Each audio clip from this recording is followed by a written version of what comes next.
الشيطان الرجيم بسم الله الرحمن الرحیم. الله و برکاته. برادرای اسلامی و برادرای ایمانی، همتون به خونه خدا خوش آمدید. چخیلی که به ما و شما معلوم بود، سلسله بحثامون از زمینه آیه مبارکه رقم 183 امروز شروع می شود. پاره دویم قرآن سوره بقره.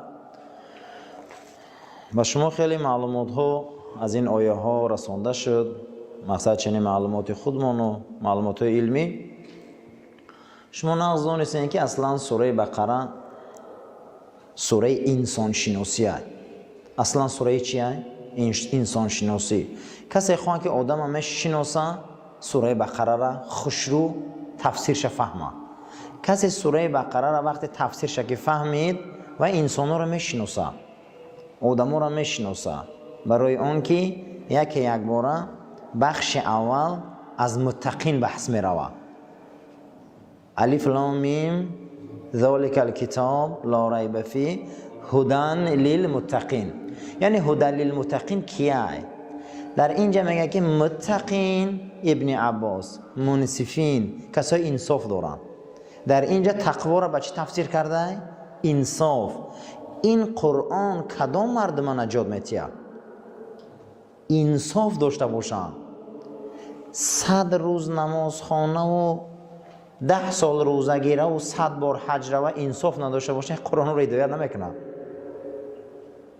همین نوزیکی های ترمین میگن، ترمینالوژی قرآن فهمیدن در کاره. میگه هدن للمتقین. کی را این قرآن راه نشان میده؟ وقتی که انسان میشنه جی پی اس میزنه که فلان اولیت من باید برم، همین میبره میگور برده این گردش اینجا برده نقطهش تا میرسونه شه. همین هدایتش میکنه. همین جی پی اس قرآن هم کی را هدایت میکنه؟ همون آدمی که یکم خصلت چی داشته باشن؟ انصاف. تا انصاف نباشه تو هدایت نمیشه. ولی درباره انصاف اگر ما صحبت کنیم خیلی خیلی خیلی بخش در کاره. و در اونجا خداوند 4 آیت یا 5 آیت هم میگه در اونجا اهل انصاف کیا هستن. یکم کسایی که نماز میخونن، دویم کسایی که ایمی رزقی با خدا دادگیشان یک بخشکشان برای بیچاره و کمبغلا جدا میکنن. سیوم کسایی هستن که گذشته را حرمت میکنن. یعنی پیش از جناب پیغمبر تورات بود، پیش از جناب پیغمبر انجیل بود، زبور بود، 124,000 پیغمبر بود. همین ویر باید حرمت کنیم. ما هم باید گذشته همون حرمت کنیم. پیش از ما باباهامون بودن، اوها آباد کردن این منطقه ها را، اوها سهمی خشان چنین خشان موندن. باید ما نگویم که ویا هیچ کار نکردیم، ویا سبب شدن ما به دنیا آمدیم، ویا سبب شدن ما کلان شدیم. یکی از انسان‌های اهل انصاف کسایی بوده که چی بدستیان؟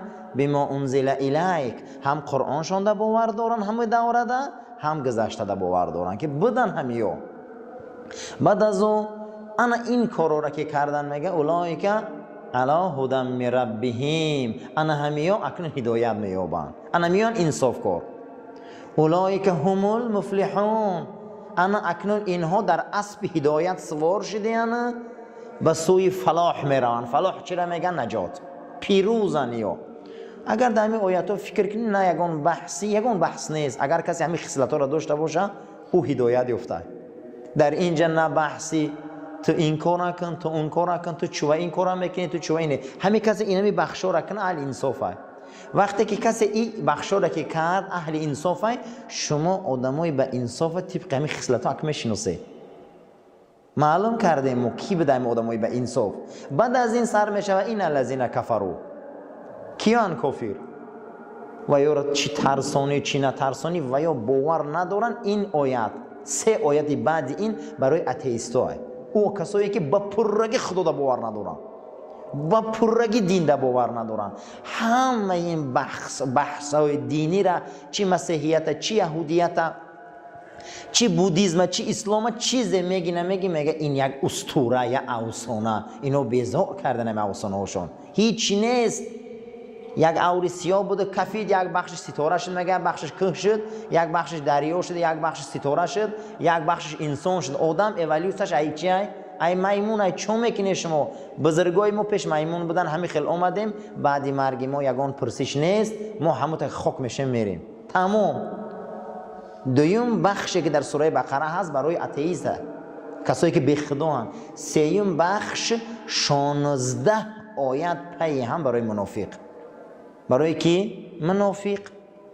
منافق نه مسیحیه نه یهودی. منافق ایمن درینی مسلمان های. منافق یهودی نیست، منافق مسیحی نیست، نصرانی نیست. منافق نمی ایدرینی خطای 16 پونکتی منافقه سوره بقره میگه کیه؟ در همونجا بخشش هم میبیاره کیان؟ در همینجا منافقا را خدا چی میگه؟ الله و اذا خلوا الی شیاطینهم. ما در قرآن 50 کلمه شیطان داریم، یک تای همه منافقان. و اذا خلوا الی شیاطینهم، منافقا وقتی پناهی پیش شیطاناشون میروند، شیطانای و یا آدم یوخی. و اذا خلوا الی شیاطینهم قالوا اینا معکم و قطی شماییم. ما فقط در بین اونها میریم مسخرهشون میکنیم، لباس مسلمان قدی، ریش مسلمان قدی، توقی مسلمان قدی در صفشون میشینیم، نماز هست، روزه هست، قطیشون همه جا بجایی، نه که ما در پناهی قطی شماییم. منافق ایدرین خدمونه. برای همین منافق در 8 جهنم میسوزه. تمام جهنم ده منافق هست. یهود یا جهنم داره که نام جهنمش سعیره. مسیحی ها یا جهنم داره، نه که منافق 8 جهنم داره. منافق در همه جهنم میسوزه. فی درک اسفل من النار میگه خدا، در بین جهنم میسوزه. میگه در همه جهنم ها را در بینش منافقا بدیان. برای که منافق ای خمونه یوخی، ای خمونه. پدر مسلمان، مادر مسلمان، نان مسلمان، عینکای اسلام به دنیا آمده، نانی مسلمان خورده، کلان شده، همه جای نکیم 16 پونکتی منافق در وی هسته. حضرت عمر میپرسن که حضرت منافق چیست؟ میگن منافق از نافقه گرفته میشوه. نافقه جانداری را میگن که چند خانه داره. ما کرموش میگیم، هم خیلی کلمه داریم، من کرموش چند خانه داره. یکی میبینی که ای خونش خاک پرتفته است، یکی میبینی که ای خونش خاک پرتفته است، یکی میبینی که ای خونه خاک پرتفته است، نه که لونش یا تهای. منافق نافقه بده که جانداری بده که عرب را نافقه میگه، خمون کرموش میگیم. یعنی گوی ای خونش کلش میبره، گوی ایجا، گوی ایجا. معنیش خوب فهمیدی اکه؟ هیچ معلوم نیست. همین 2 رویه و 3 رویه و 5 رویه، همین روش معلوم نیست که چیه وای. یعنی دم میبینی این خیل تو میخره، دم میبینی این خیل جای ضرورت با پرگی داور میزنه. برای همین ما در قرآن یک سوره با پرگی منافقون داریم. در قرآن یک سوره داریم، نامش چیه؟ منافقون. پیغمبر مدینه ای دست منافقا عذاب کشید. پیغمبر در مکه ای دست منافقا عذاب دید. همین زنش کی تهمت کرد باز اینا؟ منافقا. سردارشان عبدالله ابن ابی بود. می اومدن در پرش میسودن، غزوه ها در غنیمت، این و آن همین نگاه میکردن، 100 خوبی را بجا میکردن، یک بدی را میگفتن اشکار میکردن. همین منافقه که خصلتش نمیاد. اکنون سوره بقره بدای مسلمان، اهل فلاح، بدای اتئیست، بدای منافق. بعد از این سر میشود تمدن یهود. تمدن چی؟ یهود. ما درباره یهود قدیش ما بحثای کلان شدیم که اینا کیا هم. اکنون شما یوری و رختا میدونه کیا. تا تمدن یهود نآموزیم یگان تمون یگان جا نمیرویم. نام موسی در قرآن 160 بار آمده، نام جناب پیغمبر 5 بار. موسی پیامبر کیه؟ یهود. 160 بار نامش آمده. ما را میگه ای مسلمانو شما یهود آموزه، تاریخ یهود آموزه. 13 میلیون اهالی که امروز در اسرائیل زندگی میکنن، 13 میلیون اهالی که امروز در یک ولایتچه زندگی میکنن، فوکش در تمام دولت هسته. کجای دن که اینو نیستن؟ کجودن که فوک همیو نباشه، کجودن که فتنه همیو نباشه، کجودن که ریچکای اساسی دست یاده نباشه. یک مرتبه ببینید با چشم سر بینین که چی گونه ملتی هستن که ما تمدنی و را نمیخوایم آموزیم. چی با نمیخوایم؟ باید دانیم ما یا چی میخواهم. 13 میلیون فوکش در تمام دنیا هست امروز. کجای دنیا نمیری فوک یا نباشه. تمدن این در سوره بقره، همون بقره گاوه یاخی، همون گاوه که در بنی اسرائیل بود. موسی پیامبر نامش 60 جا آمده. 70% سوره بقره فقط و فقط برای یهود گپ میزنه. 70% سوره بقره، 27% قرآن برای یهود گپ میزنه. زیاده از 900 آیت برای یهود گپ میزنه. ما مگرانیم اگر 900 آیت باشه تقسیم کنیم قرآن همی 6000 آیت زیادتره. از 6 حصه 1 حصه قرآن برای یهود گپ میزنه. کسی که یهود جدی نمیگیره 1 حصه قرآن از همون 6 حصه جدی نمیگیره. بینین که سوره بقره همون گاو برای یهود. اولی عمران پدری حضرتی کی؟ موسی علیه السلام، بابای عیسی علیه السلام. بعد از او سر میشوه سوره نساء، در داخل او با بحث سر میشوه. بعد از اون میریم کمتر پیشتر که رفتیم بحث سر میشه. ما در قرآن داریم سوره با نام بنی اسرائیل، داریم هم سوره در قرآن، داریم هم سوره بنی اسرائیل.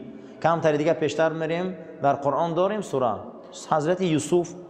سوره یوسف کیه؟ یوسف فرزندی کی بودو؟ از همون 12 تنی که یهود به دنیا آمده. یکی از همونها اولین پیامبرشان یعقوب نبی، آخرین پیغمبرشان عیسی مسیح. امروز دنیا را ببینید چی خیلی. سوره بقره را کسی اگر خوب دونه دنیا را میشناسه. سوره بقره را کسی خوب دونه جهان را میشناسه، ملت را میشناسه. یگانه ملتی که 4000 سال تاریخ داره این یهوده. 4000 سال تاریخ داره، 7000 پیغمبر داره.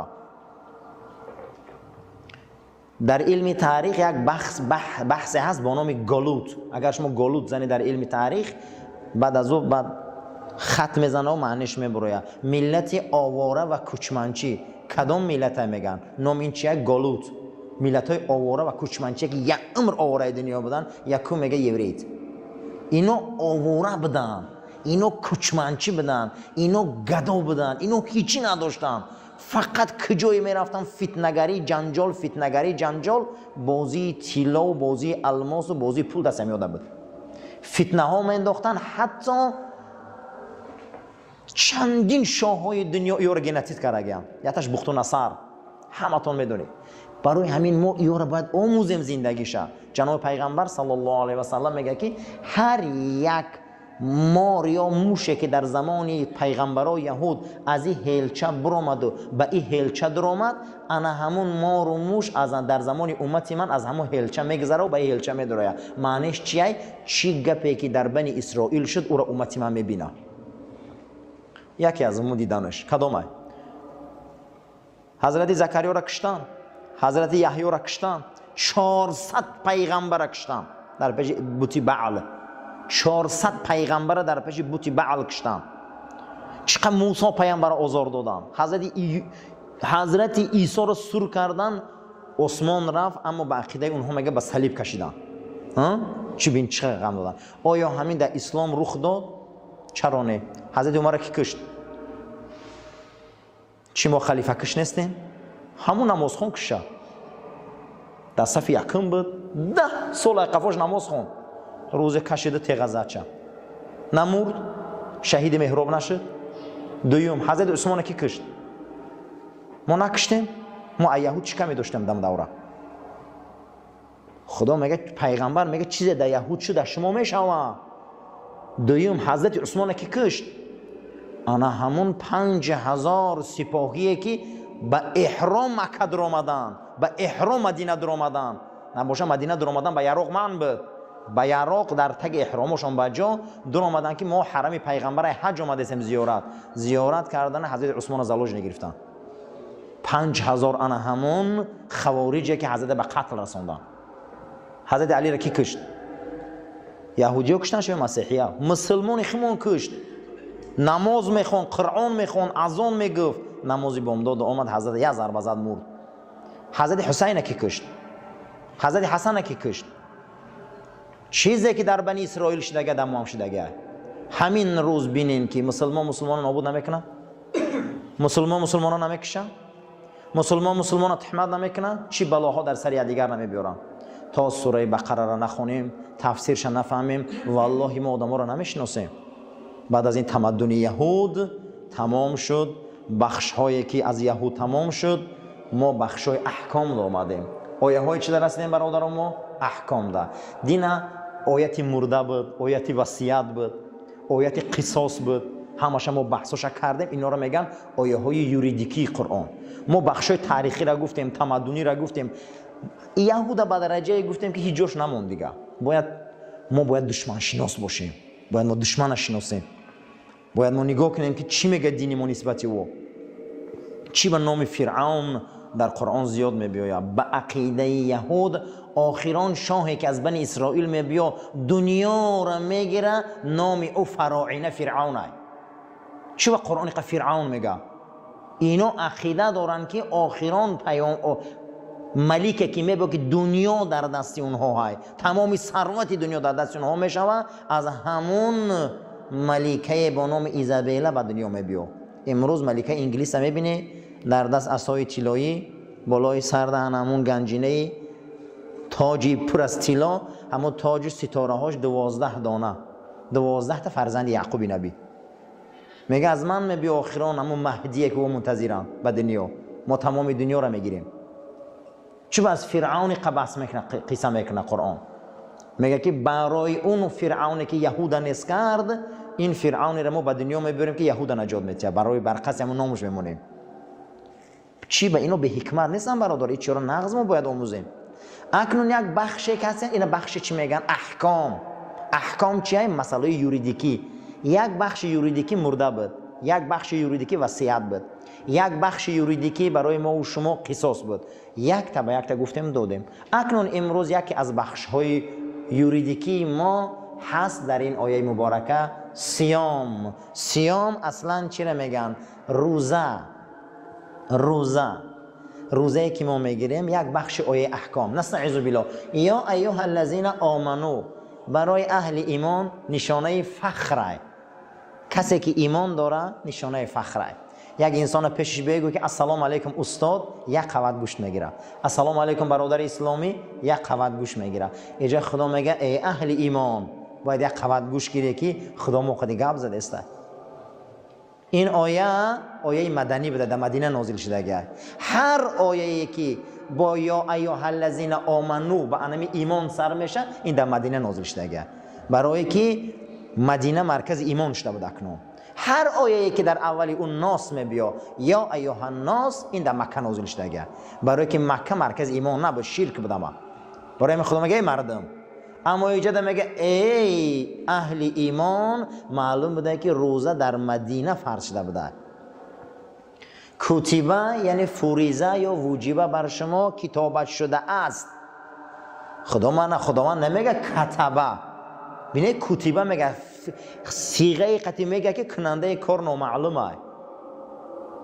کتابه شده است برای شما همین کار. یا آدم میگه که من درس میخونم، میگه وقتی که تو که درس میخونی برادر، برای تو کتابت شده است که تو 8 باید بیایی، برای تو قانون شده است که تو باید ساعت 5 درس دانیخ شوه، برای تو قانون شده است که تو ام بی میکنن، برای تو قانون شده است که این کارا میکنن، برای این است. یا آدم میگه من دکتر میشم، برای تو میگه واجب، برای تو ضرور کرده شده است که تو باید این کتابا را خونی، این کتابا را خونی، این کتابا را خونی، تو باید ای خواب بزنی به این درجه رسی. خدا میگه برای شما شده است. این خیلی نیست که حوزی میکنم، این شدگی هست. چی با؟ در زمان موسی پیغمبر روزه بوده، در زمان همه پیغمبرها روزه بوده. خدا حضرت ابراهیم علیه السلام میگه که برپا دار نماز و روزه گیر.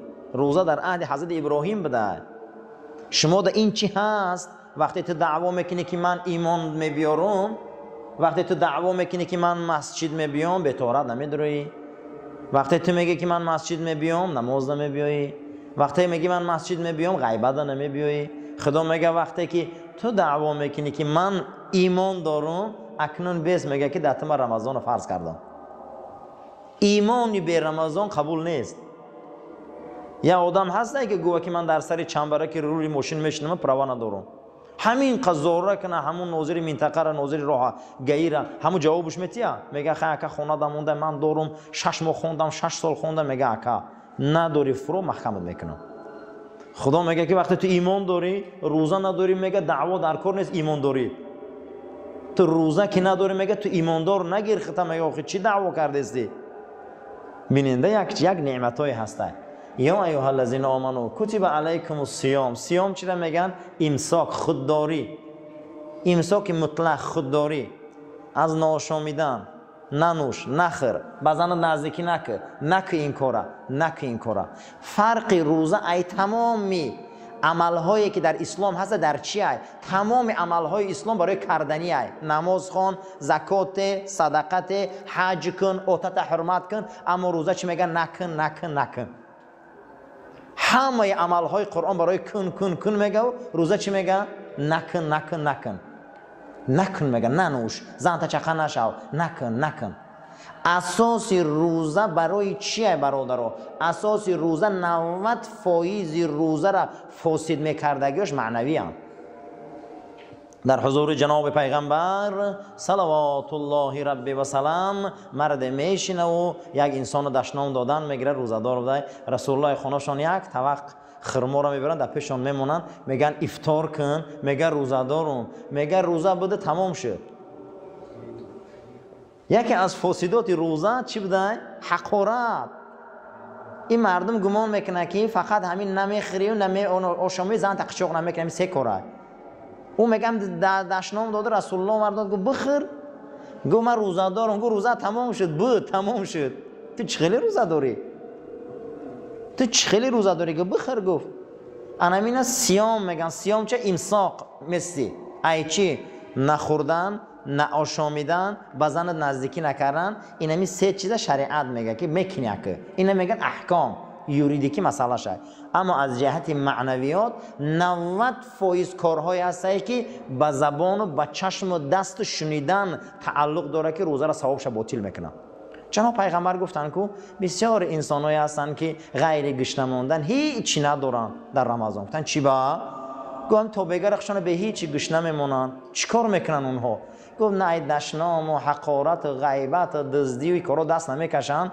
همین خشان بیچاره فقط چیکار موندین؟ گشنه موندین خلاص. چون میکنن خیلی خشان غم داده. گفت حضرت فخری رازی گفته است که روزه به معنای قوی کردن اراده است. چیه؟ قوی کردن اراده. یگان جای قرآن رنگی آیه های روزه خدا آدم نصیحت نمیکنه، رنگی میگه که اوتا بچه را نصیحت کرده. یا ایها الذین آمنو، ای اهل ایمان، برای شما واجب کردم رمضان، پیش از شما این رمضان بود تا پرهیزگار شوی، نترسی. ایاما معدودا، یا چند روزه؟ چی میترسی؟ 30 روز یا 29 روز؟ شما میترسی برای همین؟ کسی که خیلی یافت روزه گیره کسل افطار کنه، مسافر شد افطار کنه، زنکایی که تولد کردگیان شیر دادن نمیتونن افطار کنن، موی سفیدایی که کسلن شیخ فانیان قوت ندارن افطار کنن. بعد از اون میبیاید یرید الله بکم الیسر، خدا برای شما سبکی میبیاره. اخی خدا شما دا وزبی نمیبیاره، تکبیر گوی خدا را این کنه با میبیاره. و ان تصوموا خیر لکم، ای مسافر اگر روزه گیره در سفر برای شما خوبه، اگر افطار هم کنی برای شما یگان جنجال یگان چیزی نیست. و اگر شما تطوع گیره با خیر گیره، مقصد دیگه برای شما خوبه. ایام معدودات، اگر قضاش گیره یه روز دیگه بره با قضایش گیره وقتی که هم خیر کردگی. همین آیه مبارکه که در برای رمضان تمام قرآن کو همین آیت یگان آیت نگم آیت به نصیحت نیست، میگه که اوتا بچه نصیحت کرده. خدا ما را نصیحت داره. همه کار رنگ گشنگی چیزی بد نیست. آخی این آیت برای گشنمونی که هست، خدا همین خیلی نوازش قدی گپ بزنه، میگه شما زیق نشوی، انا همینه. یکی از دکترای تفسیر گفت است که خیلی که کودک پیش دکتر میبیاره واکسین میکنن و کولش میکنن، اول میگه کودک فریب میکنه، نغمه میکنه یا کول سیخ میکنه و بعد از اون میمولا میگه پیش ایت این همینم میگه همینم میگه روزم میاد. وقتی میگه خدا تو را میگه پیش اینم بود زیغ نشو، دردش یکون ساعت پس تموم میشه، زیغ نشو. ایام معدودات هم 29 روز بوده خوی. همین چی خیلی که دکتر کودک میگه فریب میکنه، اوکول میکنه، نوازش میکنه، بازی میداره، خدا میگه بندش هم نوازش کرده است. میگه که 29 روز این گذشت رفت اومد همینه، شما به قدر گشنه ها میرسه این میرسه، بعد از او خداوند میگه صیام. ولی ما همین قش تفسیر کردیم به فضل الله فردا بگه این برشه با سر میکنیم.